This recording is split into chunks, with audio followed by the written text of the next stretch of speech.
Megan McLovin, coming to your vibe. Oh, you know I'm coming. Megan McLovin, coming to your vibe. Am I saying it right? People, don't be stupid. I said people, Touch your name. don't be stupid. Ooh, love you long, love you strong. Love you long, love you strong.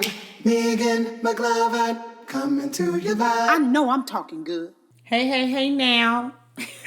It's Megan McGlover coming to you live, sweethearts. I hope you guys are having a good day. This is episode 3. Depression. Really? We're going to talk about depression a little bit. And I'm going to give my opinion and somewhat educated opinion on the topic and kind of give a different perspective about this depression, which I believe is an epidemic. At this time, I am not a licensed therapist or counselor. I am not licensed. However, I have done and continue to do a lot of counseling. My goal for this episode is for us to talk about it and to talk back. I want you guys to talk back to me. I want you guys to talk back to me in every episode, but especially this one. Anything having to do with family and pathology and all that good stuff. Talk to me. I look forward to your emails. I look forward to your DMs. I look forward to us talking on Facebook Live and Instagram Live and all that good stuff. We need to start having the conversation about these different issues. Okay, it is super duper important that we talk about this. I want to talk about the dangers of self-diagnosis and the dangers of self-diagnosis, diagnosing within the Black community, within our culture. It's really bad. It's really bad. And why people are choosing. Did Badu just bark during my episode? Be quiet. I might have to edit that out. And why people are choosing suicide and how it's hopelessness. It's hopelessness. So what is depression? Depression it's tricky. It's really tricky. And there are actually more people depressed now than there were during the Depression. Depression, the word in and of itself, is actually trending. Cancer is trending. These words are trending. Depression is a mental health disorder characterized by persistently depressed mood or moods or loss of interest in activities causing significant impairment in daily life. Depression, major depression disorder, is a common and serious medical illness that negatively affects how you feel, the way you think, and how you act. It can be caused by life events, leaving feelings of sadness or being down. But depression is different from just being sad. Let me say that again. Depression is not just being sad. It's not the feeling of being sad. Situational sadness becomes depression when it lasts for an extended period of time. So what am I saying? What I'm saying is, just because you're sad because of a situation, it does not automatically mean that you are depressed. This is a very serious thing here. And when you are sad because of a situation and you automatically start saying that you are depressed, you're really doing yourself an injustice. Okay? When you experience, most of the day, nearly every day, you're having symptoms that are distressing. And when you experience a negative impact in one or more areas of your life, and it is a constant thing, not just something in your mind, but in your mind, physically, emotionally, and in your environment. Now we're starting to talk about depression. Persistent feelings of sadness, emptiness, worthlessness, hopelessness. feeling sad, anxious, empty, hopeless, helpless, worthless, guilty, general pessimistic-ism.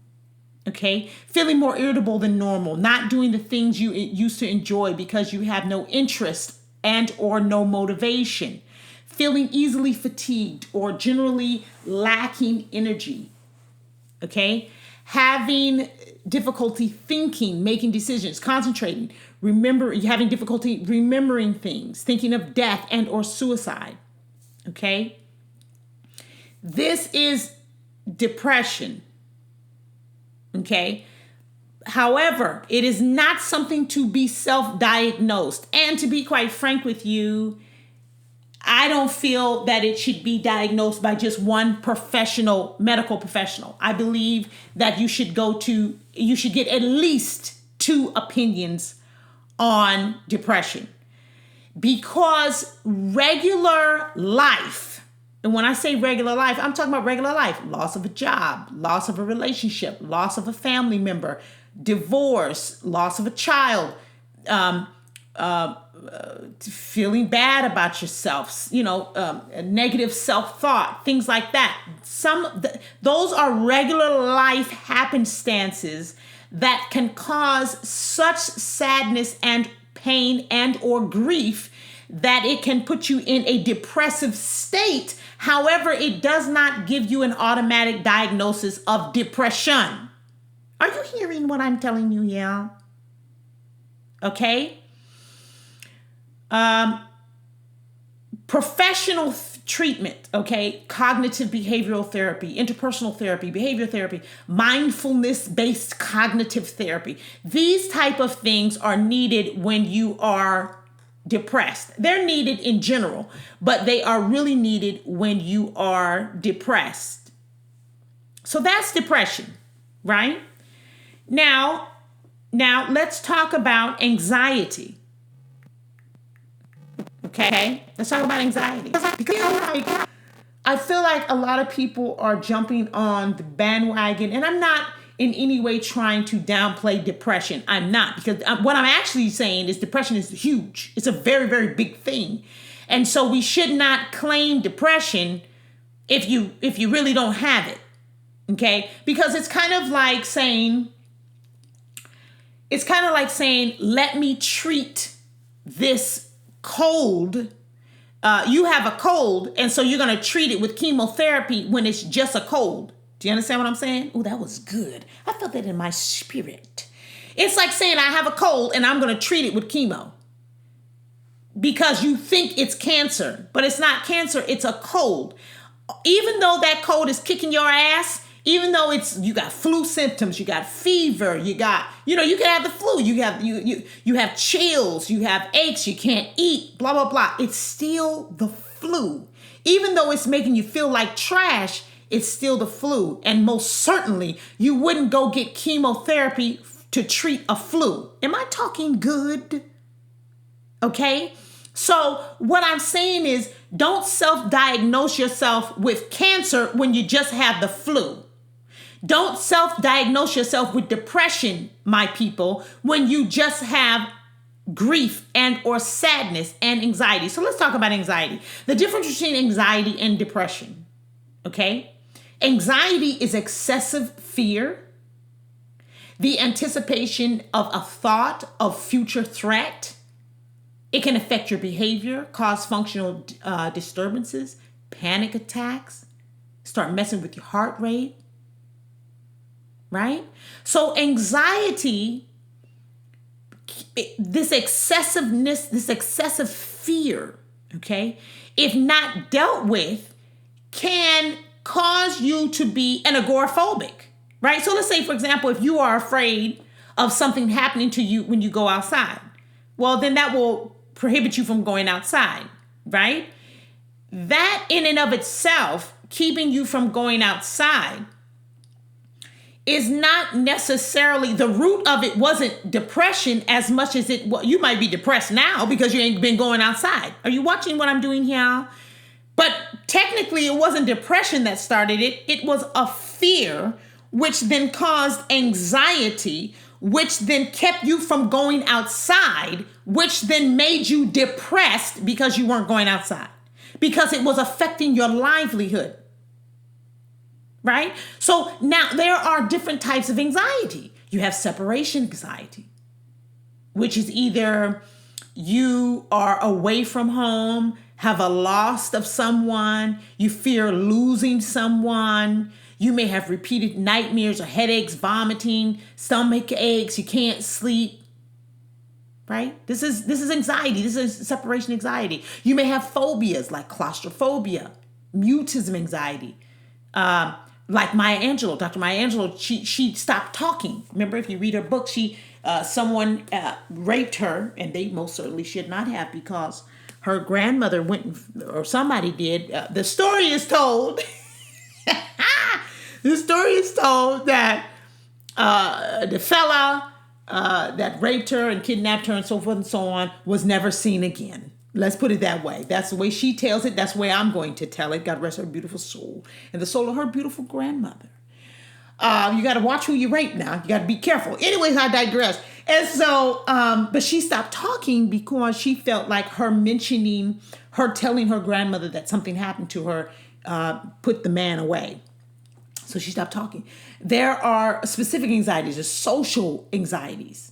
Okay. So fear, stress, anxiety are normal feelings and experiences.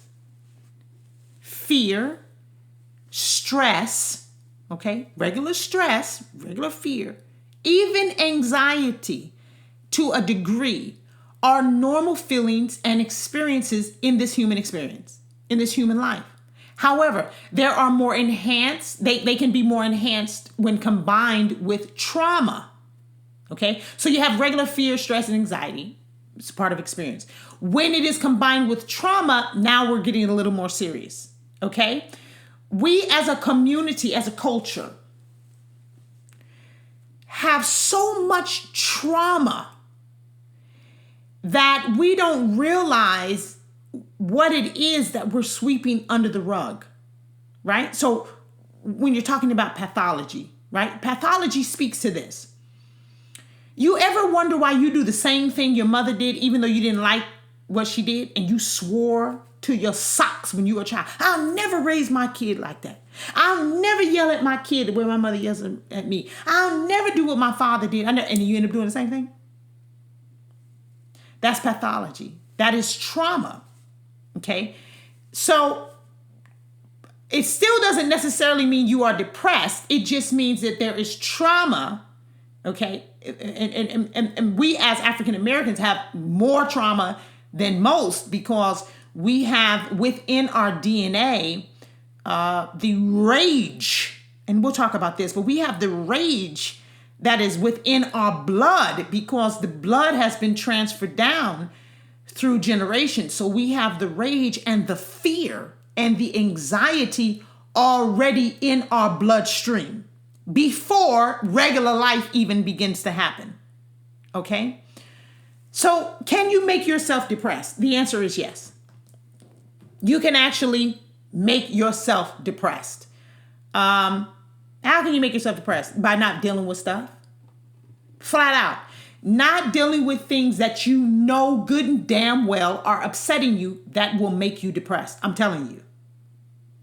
If there is something that has happened to you, something that is happening to you right now, whatever, and you are constantly sweeping it under the rug, it is going to make you depressed. Ignoring what you feel, this is the second thing, ignoring what you feel, your emotions, is going to make you depressed. So I know a lot of preachers preach from the pulpit that you cannot base things on how you feel. I was about to say that was a lie, but I can't say that what somebody else is saying is a lie. I will say to you this, that is not how I live my life. Let's put it that way.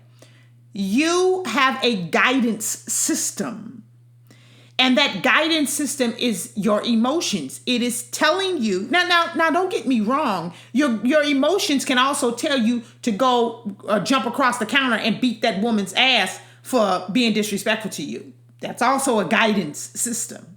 Okay. What I am saying, however, is if you take care of yourself and understand the proper channel, if you're on the proper channel of communication with your inner self, with source, with God, whatever adjective you want to use, then your guidance system should never be ignored.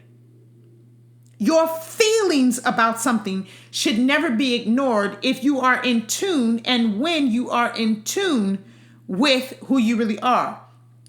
Even when you're not in tune with who you really are, you should still be thinking about and looking to your guidance system, because that lets you know when you're not in tune. If you're about to jump over the counter and whoop somebody's tail, that should be a trigger to let you know, ooh, I'm not in line. I need to go meditate. I need to go do this and that and the third. Am I talking right? The third thing that you can do to make yourself depressed, praying and not doing anything. What does that mean? It means behavior matters, people. It means you cannot pray away being overweight. It means you cannot pray away an abusive husband. It means that you cannot pray away a cheating wife. It means that you cannot pray away a disrespectful child. It means that you cannot pray away a job that you don't like. That's what the hell it means. It means that you have to physically, hear me now, it means that you have to physically do something. You cannot continue to think that everything happens in your head. Do not let the law of attraction fool you. And I am 100% in belief of the law of attraction. But I am also in belief that behavior influences cognitive thought. Thus, cognitive thought in alignment with who you are begins to activate the law of attraction in getting what you want. But if you are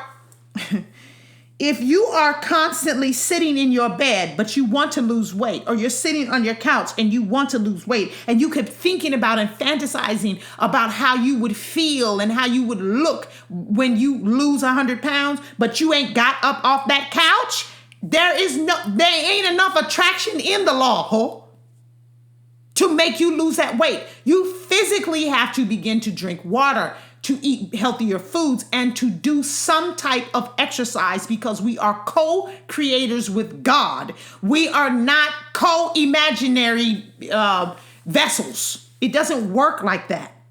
You will make yourself depressed if you continue to sit and stay and settle into something that you do not like.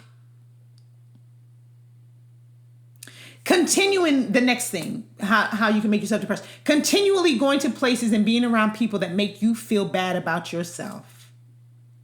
That includes church. If you go to one of them brow-beaten, sinner-beaten down, going to hell churches, you're not going to feel very good about yourself.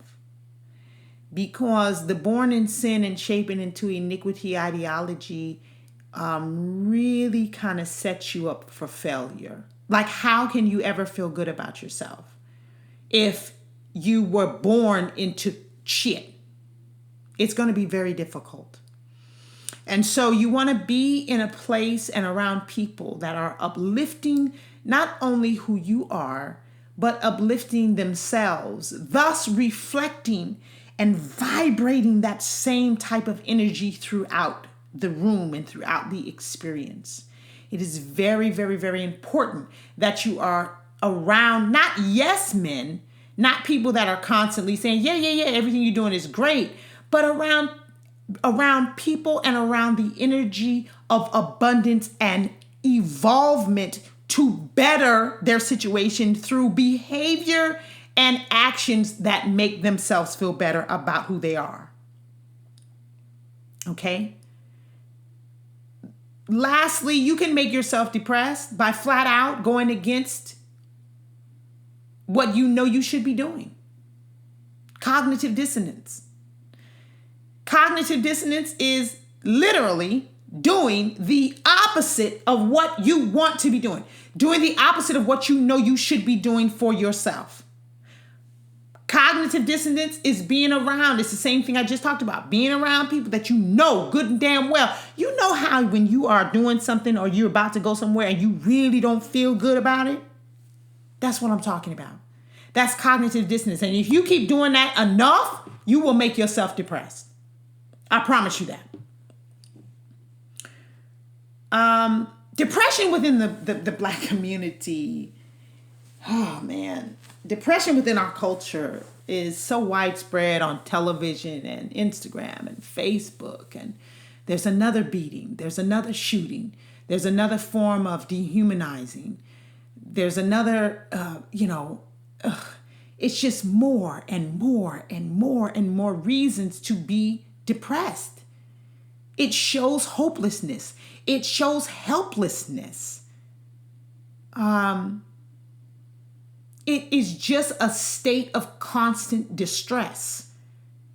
And it is a constant reminder of how far we have not come. When you start to watch, I don't watch the news. I swear to God, I don't watch the news. My sister calls me and she's like, "Oh, Megan, did you hear about it?" And then she'll say, "Oh, I know you didn't hear about it because I know you don't watch the news."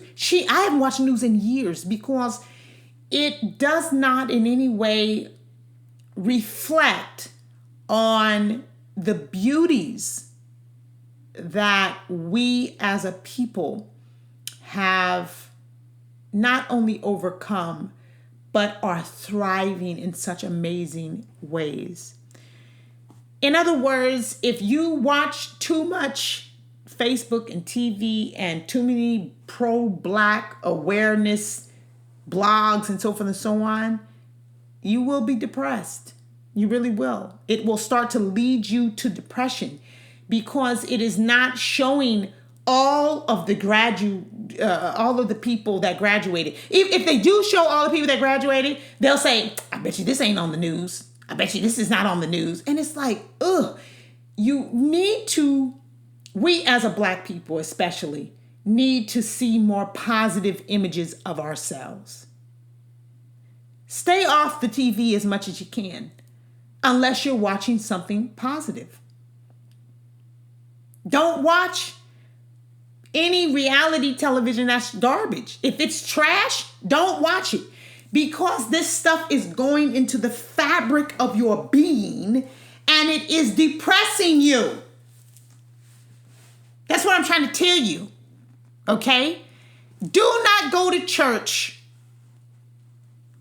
just because you feel obligated to go to church. Don't go. If you're not getting, and I'm not talking about this thing that happens to us when music comes on, because as a culture, when music, our soul is attached to the drum. It literally is attached to the drum. If you do any kind of research and you start to research African drums and the different dances for the different orishas, you will see the very, very serious similarities between shouting and getting the spirit and being possessed by the orisha's energy. I'm telling you the truth. All you got to do is look it up. When you start to hear the drum and in the church, and you look at some of the dances for Shango and Ilegba and Oshun and so forth, especially Oya, you will literally see that you're doing the same steps.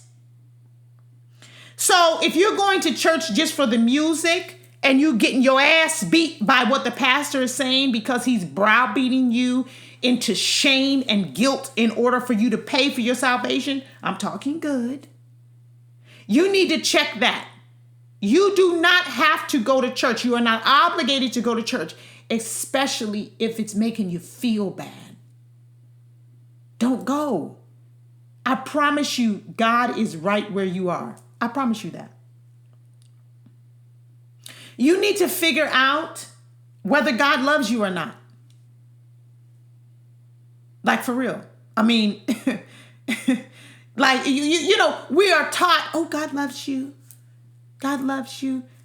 Jesus in me loves Jesus in you. So easy. Yeah. All of that mumbo jumbo, this little light of mine, all this kind of stuff. We are taught that God loves us. But the truth of the matter is, most of us don't believe it. we don't believe that God really loves us. You need to figure that out.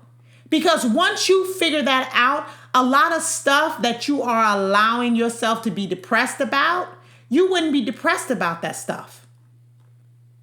I promise you that. You would not be depressed about a lot of the stuff that you're going through if you knew for a fact that God, the source, energy, the breath that we breathe is God, the infinite intelligence, infinite potential, infinite possibilities, infinite source energy, not only loves us, but is us in and through us, right? If you really, really believe that, you wouldn't be as downtrodden on yourself as you are. And you wouldn't take as much gruff and crap from people as you do. Exercise.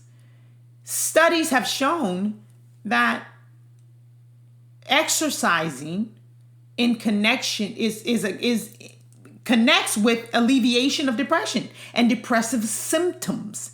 It builds the endorphins. Endorphins get rid of depressive symptoms. This is science. I'm not trying to get you to exercise. I'm trying to get you to get rid of the depressive state that you're in. You need to exercise. I promise you, you will feel better. Do something every single solitary day that makes you proud of who you are. Whatever that is. It could be exercising.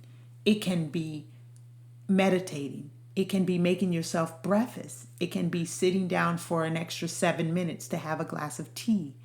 It can be doing some stretches. It can be writing yourself a letter. You can write yourself a letter, and just tell yourself how proud you are of the choices that you made today. I'm so proud that you didn't kill anyone today. Like, you can literally write yourself a letter. These kind of things really can help you. Do something. I don't even give a damn if it's going to have some yogurt every day or some ice cream or chewing your favorite type of chewing gum. As long as you are aware that you are doing something for yourself every single day for you, that'll help with depressive moods. Finally, gratitude meditation. There are so many on YouTube that you can find. There are probably some on Spotify and Tidal and so forth and so on, iTunes. Do a gratitude meditation. I'm going to talk on this podcast a lot about meditation. I'm going to also do a meditation podcast about, how to begin to meditate. How can you even start that? What do you do? A lot of people don't even know where to start. We're going to talk a lot about that. Meditation is how God speaks to us. It's quieting of the mind. But there are also guided meditations. And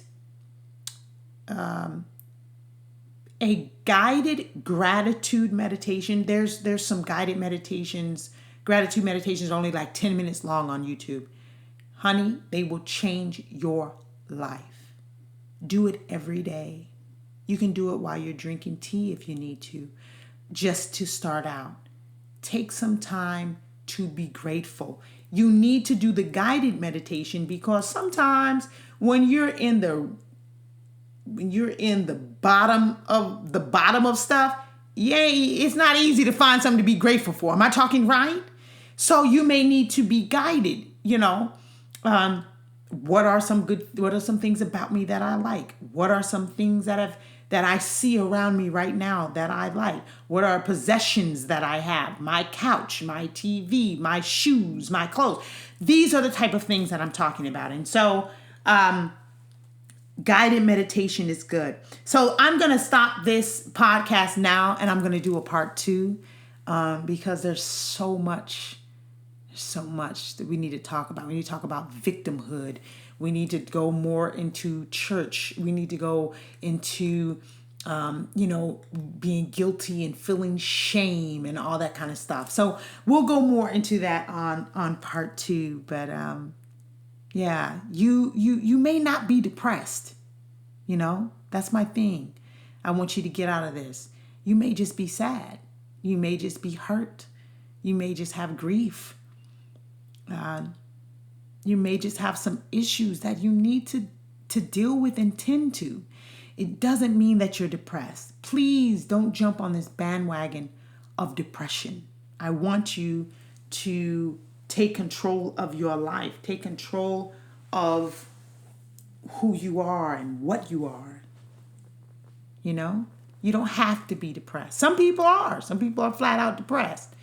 And like I said, if you are and you've been diagnosed with depression, I urge you to get a second opinion, because everybody's not depressed. Some people are just sad, and sometimes there are things that have happened in your life that made you sad. You know, when my mother was murdered, while I was on the phone with her, I was very sad. I had a lot of grief, and I went through stages of depression. And probably could have been clinically diagnosed as depressed. But I got out of that I made my way through it by taking these steps, surrounding myself in goodness and remembering my goodness, remembering my mother's goodness and all that she invested in me and what she taught me, and remembering that exercising made me feel better, remembering how to meditate and how to talk to the universe and talk to God, and reaching for a better understanding in that which I don't know. That is the beauty of faith, to reach past what doesn't make logical sense, to reach past being rational, And so, I hope I don't start crying. I just want I want you guys to not sink into the status quo. Don't sink into the status quo, and being depressed is starting to be a badge of victimhood, and it's not cute. It's not cute at all. So let's do better. All right, let's talk about it. Talk back to me. Am I saying it right? I ain't doing this for my health. Talk back to me. Email me. Get on my website. Go buy some t-shirts. I got t-shirts. These t-shirts are cute. These t-shirts are cute. These t-shirts are cute, though. And talk back to me. I want to talk about a lot of things. I'm here for you guys, and I want to keep this thing going. All right. Talk to you soon. Bye. Megan McLovin coming to your life. Am I saying it right?